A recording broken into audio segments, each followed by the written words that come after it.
Hello students, आज हम लोग करने वाले हैं अकाउंटिंग पीरियड कंसेप्ट यानी कि एपीसी। अकाउंटिंग पीरियड कंसेप्ट का मीनिंग जानने से पहले हम जान लेते हैं कि इसकी ज़रूरत क्यों पड़ती है, इसके पीछे रीज़न क्या है। अकाउंटिंग पीरियड कंसेप्ट का रीज़न ये है कि जो अकाउंटिंग पीरियड कंसेप्ट है वो जीसीसी की वजह से बेस्ड है। जीसीसी में हमने पढ़ा था कि जो गोइंग कंसर्न कंसेप्ट है यानी कि जीसीसी वो रिस्पॉन्सिबल होता है अकाउंटिंग पीरियड कंसेप्ट के लिए। तो जीसीसी क्या करता है, गोइंग कंसर्न कंसेप्ट अज्यूम करता है, प्रिज्यूम करता है कि बिजनेस जो है अपनी बिजनेस एक्टिविटी को कंटिन्यू करेगा for an indefinite period of time. इसकी वजह से अगर हम प्रॉफिट और लॉस निकालना चाहते हैं बिजनेस का, वो तभी पॉसिबल हो पाएगा कि जब बिजनेस को क्लोज कर देंगे। जब हमारा बिजनेस बंद हो जाएगा तभी हम पता कर पाएंगे कि हमें कितना प्रॉफिट हुआ या कितना लॉस हुआ। लेकिन ये जो है ऑनर्स इतनी लंबे समय तक वेट नहीं कर सकते। ऑनर्स जो है उनको जानना रहता है कि उनका जो बिजनेस कर रहे हैं वो कितना प्रॉफिट अर्न कर रहा है एक साल में।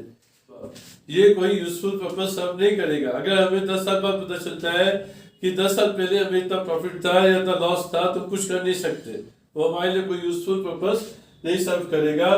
ऑनर्स और इन्वेस्टर्स जो होते हैं वो पीरियडिकल प्रोग्रेस में इंटरेस्टेड रहते हैं बिजनेस एंटरप्राइजेस के, कि हर पीरियड में कितना प्रॉफिट हुआ या कितना लॉस हुआ। ये उनको मदद करता है। अगर कोई परफॉर्मेंस जो है बिजनेस की performance up to the mark नहीं है या सक्सेसफुल नहीं है यानी कि लॉसेस हो रहे हैं, तो ये जो इंफॉर्मेशन है पीरियडिकल इंफॉर्मेशन वो हेल्प करती है करेक्टिव स्टेप लेने के लिए कि फ्यूचर में जो है हम अपनी परफॉर्मेंस को इम्प्रूव कर पाए, बिजनेस की परफॉर्मेंस को इम्प्रूव कर पाए। फिर दूसरा कारण ये है कि जो इनकम टैक्स एक्ट होता है हमारा और जो कंपनीज एक्ट है उसमें ये लीगल रिक्वायरमेंट है कि हमें अपना इनकम स्टेटमेंट ईयरली बेसिस पे प्रिपेयर करना ही है। क्रेडिटर्स को भी इंफॉर्मेशन चाहिए, बैंकर्स को भी इंफॉर्मेशन चाहिए, लेंडर्स को भी चाहिए।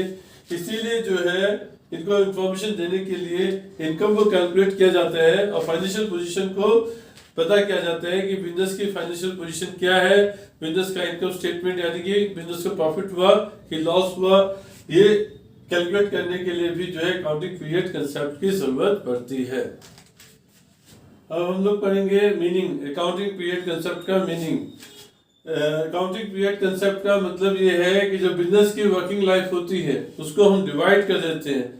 जैसा हमने अज्यूम किया था कि बिजनेस की जो लाइफ है, बिजनेस जो है इंडेफिनिट पीरियड के लिए काम करेगा, लेकिन हम क्या करते हैं अकाउंटिंग पीरियड में जो बिजनेस फर्म की जो लाइफ होती है उसको डिवाइड कर देते हैं छोटे छोटे पीरियड्स में या रेगुलर इंटरवल्स में।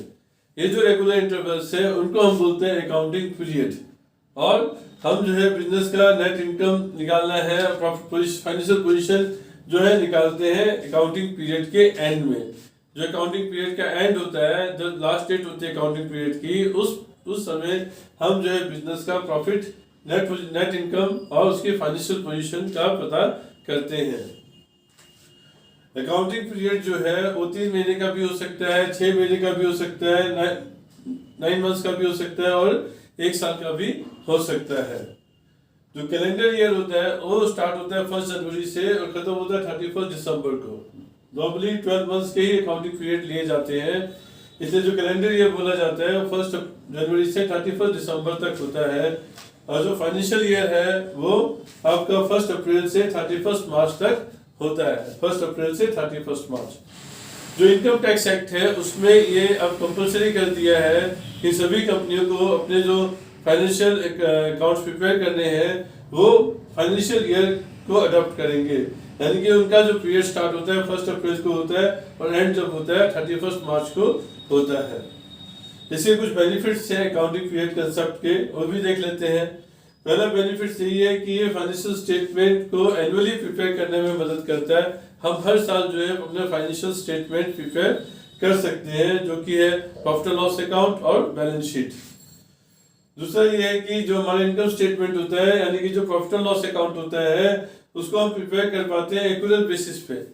एक्यूरेट बेसिस का सेंस क्या है कि जो हमारे एक्सपेंसेस है, रेवेन्यूज है, जिस अकाउंटिंग पीरियड को रेवेन्यू बिलोंग करता है उसी अकाउंटिंग पीरियड में उससे रिलेटेड जो एक्सपेंसेस होते हैं उनको मैच कर दिया जाता है।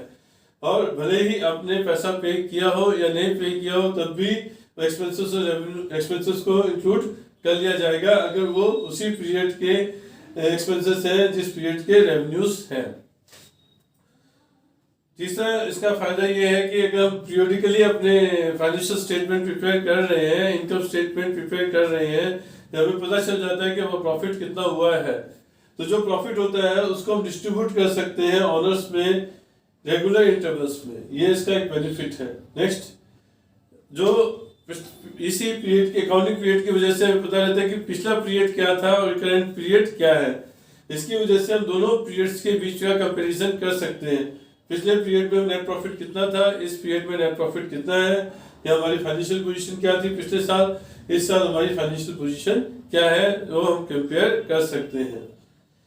इसी कंसेप्ट की वजह से इंटर फर्म कंपैरिजन भी पॉसिबल हो पाता है। इंटर फर्म कंपैरिजन मतलब जब दो फर्म के बीच में कंपेयर किया जाता है तो उसको बोलते हैं इंटर फर्म कंपैरिजन। एक और वर्ड होता है intra firm comparison. Intra firm comparison मतलब अपनी फर्म का जो रिजल्ट है पिछले साल के रिजल्ट के साथ कंपेयर करते हैं इस साल के रिजल्ट को। Thank you student, I hope कि आपको ये अकाउंटिंग पीरियड कंसेप्ट समझ में आया होगा। Thank you.